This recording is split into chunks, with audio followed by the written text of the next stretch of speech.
money, money, money. So today we are talking about money. This is on chapter 3. But like I said earlier, we are dealing with money from the perspective of our module, right? In the context of our module, which is monetary economics. So we want to know what is money, what is the general definition of money, what are the functions of money, and then we also want to know the broader definition of money in our context. Right? That's what we want to see. So we'll again most likely get questions on this, given that this is monetary economics, of course.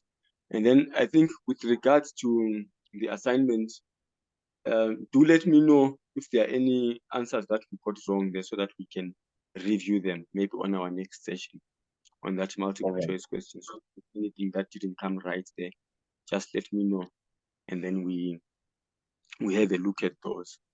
But remember again, our examination is not going to be a multiple choice exam. The only thing that we have is those similar to those true or false questions, or where they talk about the effect, right? Like the question that we did on our last session.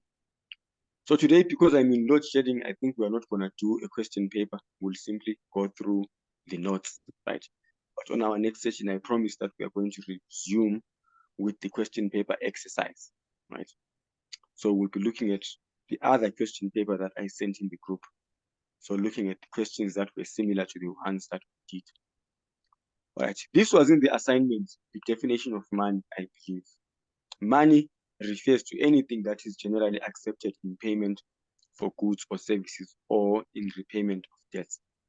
Okay, I think I'm in the dark here. Let me see. I think I have let me put my light on. I want to see something. I think I've got a bill here. I've got 100 rand bill.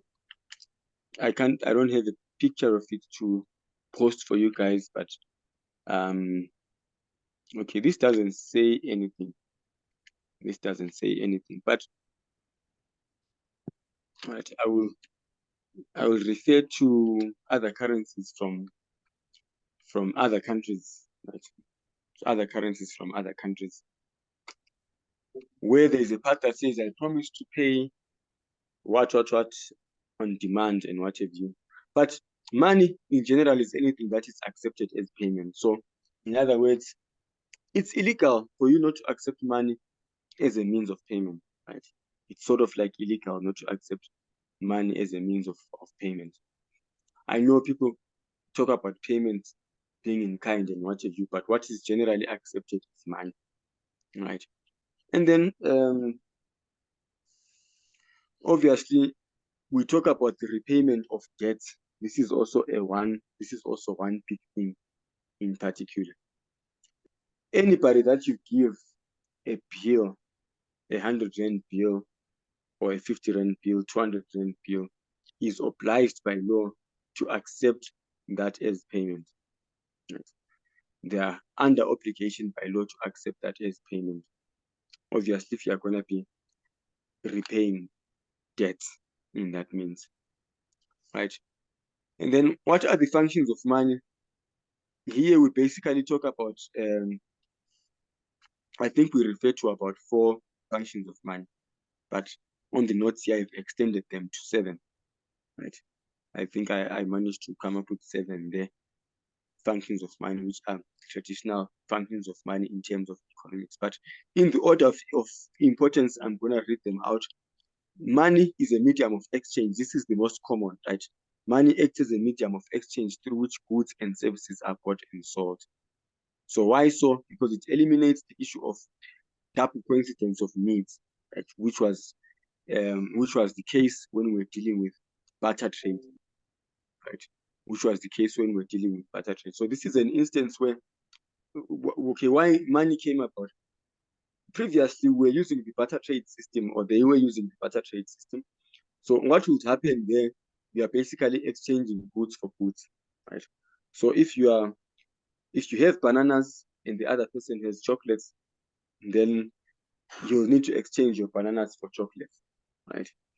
And then it became an issue now if you had bananas and you didn't want chocolates, right? But the other person wanted bananas. So how would you go about that? So which means money therefore came to clean that up, right? Money therefore came to clean that up. So it eliminates the need for barter, where individuals would have to exchange goods directly without a common unit value. So how would you know how much bananas are worth apples or are worth chocolates? You see. So hence we have money as a medium of exchange now. But basically, it eliminates the most important thing is it acts as a medium through which goods can be bought or sold. It eliminates the need for barter trade. When we talk about the unit of value, then we go about it being a unit of measurement, a unit of account. The money provides a standardized unit of measurement for valuing goods and services. So how do you know how much a chocolate is worth, and how would you know how much a bushel of apples is, for example? So you need to know that in terms of money. It could be something rand, something dollars, something pounds, you see.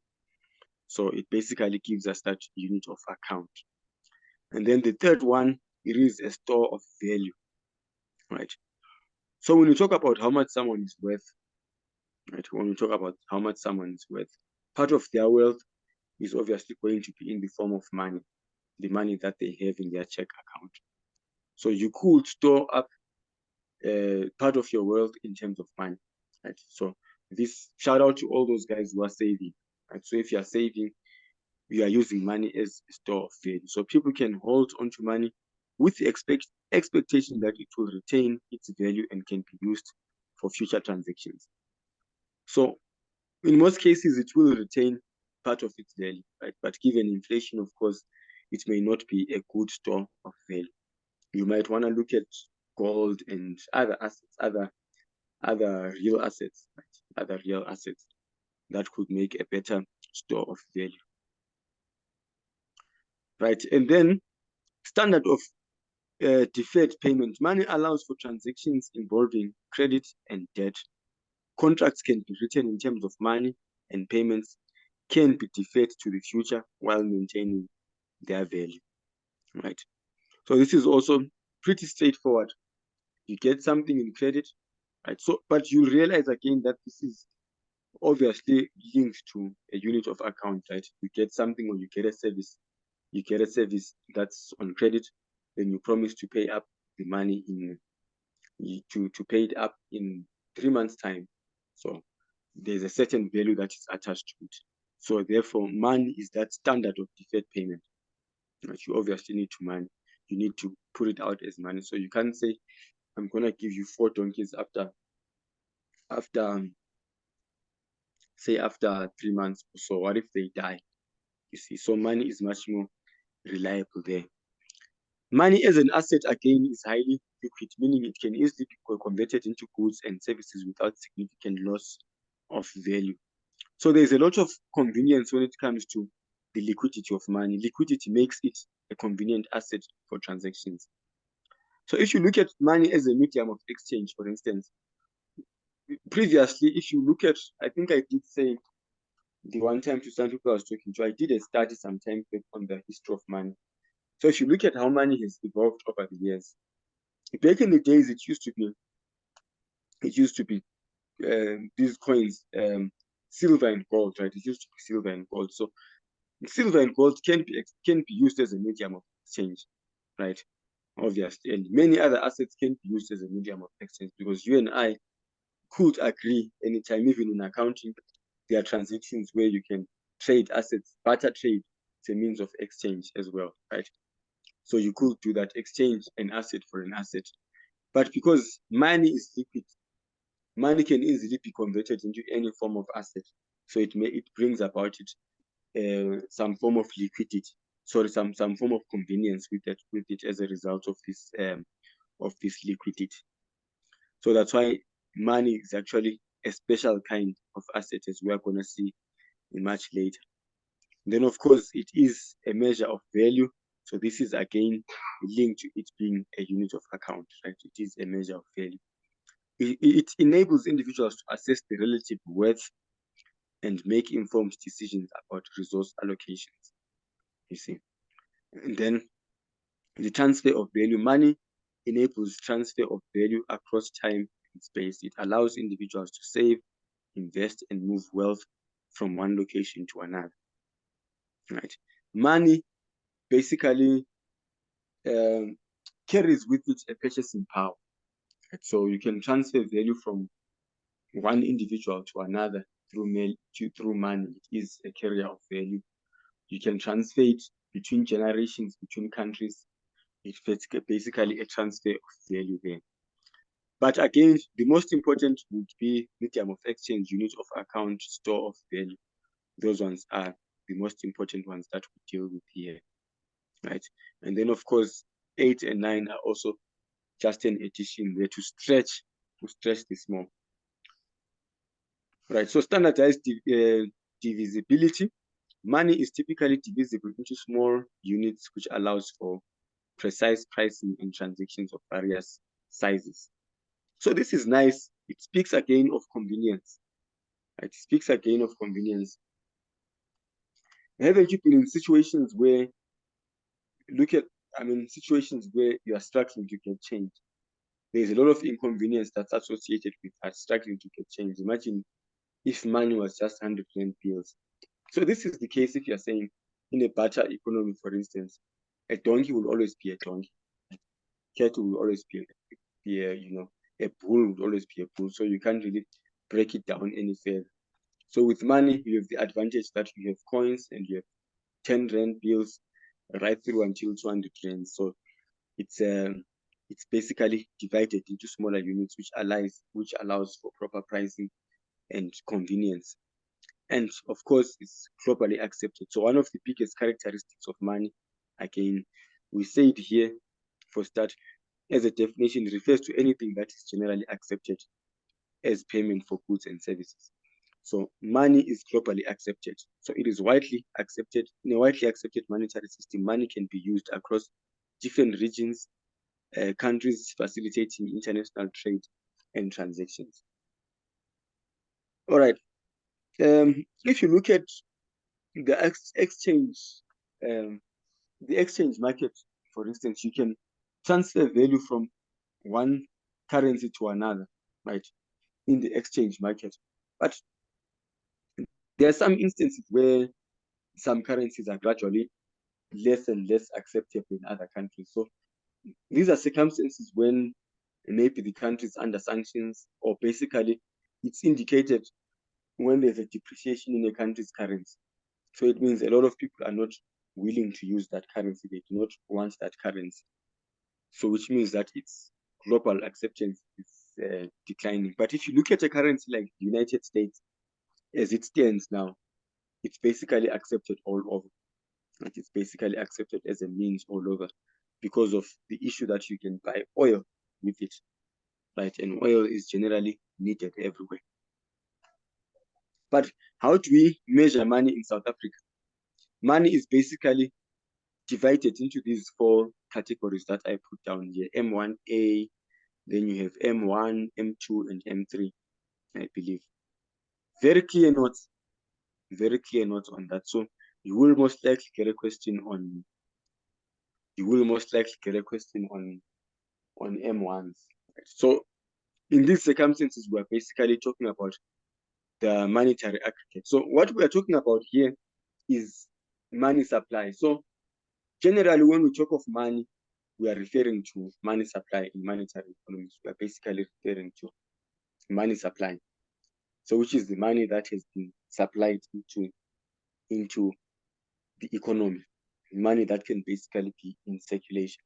That's what we basically mean. So in South Africa, the money stock is in principle defined as currency, coins, and notes, plus deposits held, etc. All that there, that's given. But I need you to bear something in mind here. Money is a stock variable because we are talking about money supply, and money supply, unlike demand, is fixed, right? Realize that if you're going to plot that on a graph, it's usually going to be given as a straight line, straight vertical line. So it's a stock variable, it's given, right?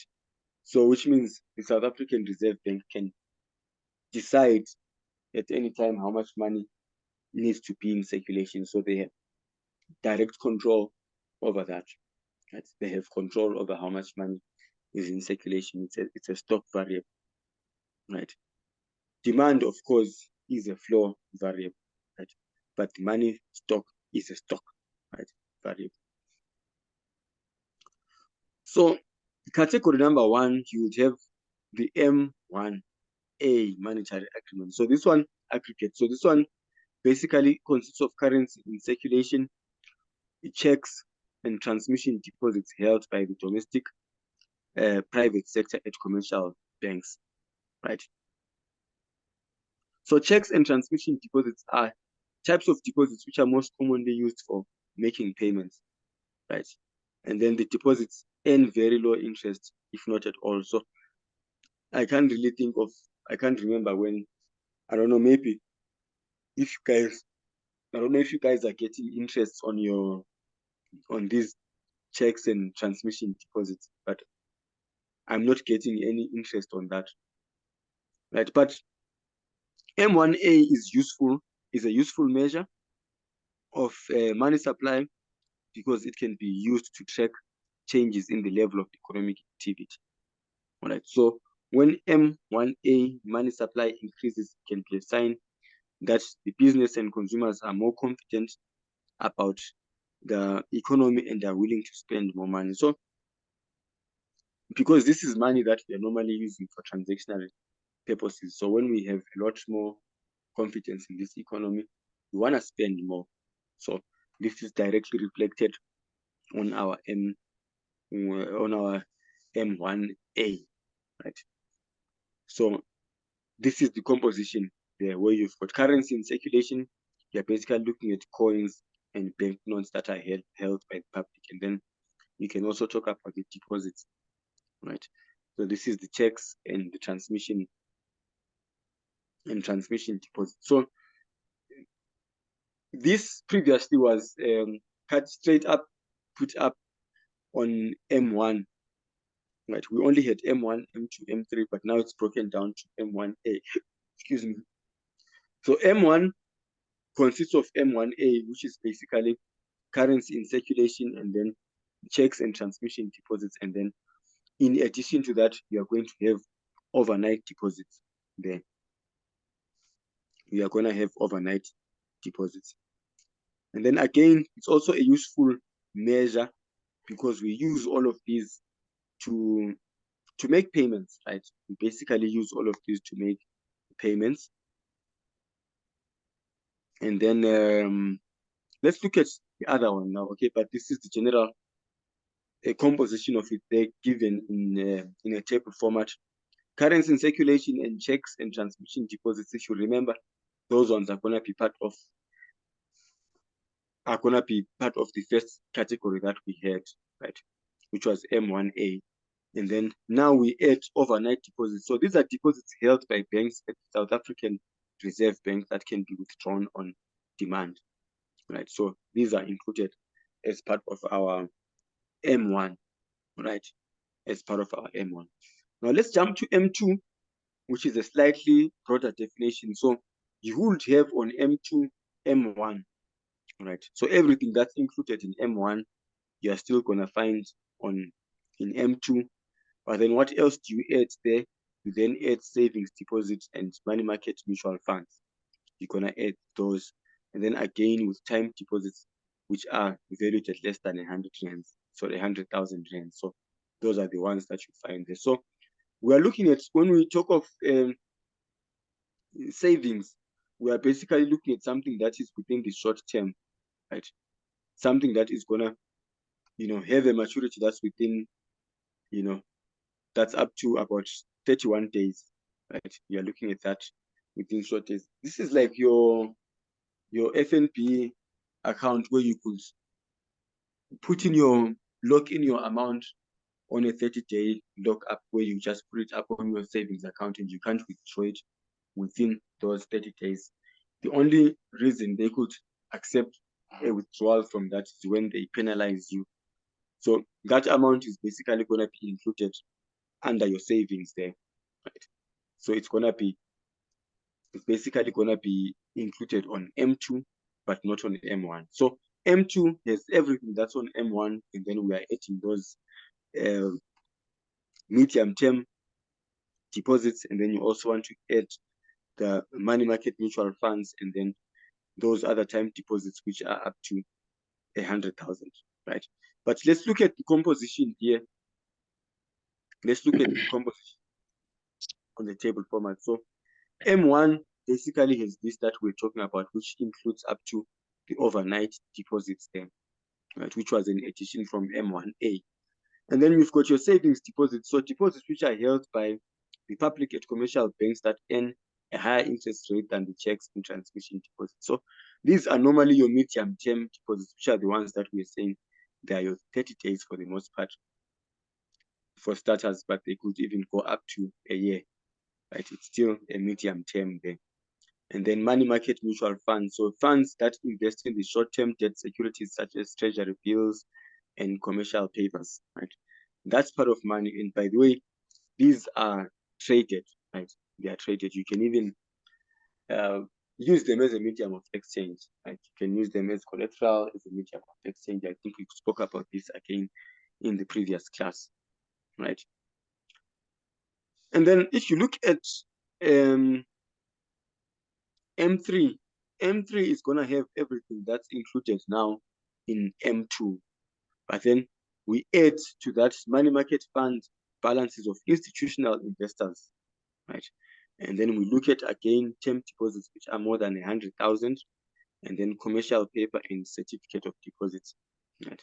Those, I believe we have definitions of those on the previous notes there. So all those there are part of your M3, which is the most comprehensive measure of money, right? When we talk of money supply in its essence, then we are talking about this. When we want to refer to it, we're giving it its most comprehensive definition. This is what you have. So let's look at the table there. So on the table, you have M2 there, which we already discussed. But then money market fund balances of institutional investors. So these are deposits held by institutional investors such as pension funds, insurance companies, in money market mutual funds, right? And then term deposits of more than 100,000, you have those ones there, right? And then the fixed maturity date there is gonna be more than a year, right? And then the commercial paper, a short-term debt security issued by corporations, and then certificates of deposits, a type of time deposit issued by banks. So that is what we have there. All right. So the only thing that needs to be added now when we are talking about money is to basically discuss, I think on our next session, leading to the next topic, we'll just briefly touch on the gold standard and talk about the fiat currency, just to differentiate between those two. So we were at some point, or most countries were at some point under the gold standard, and then most of them have shifted to the fiat currency.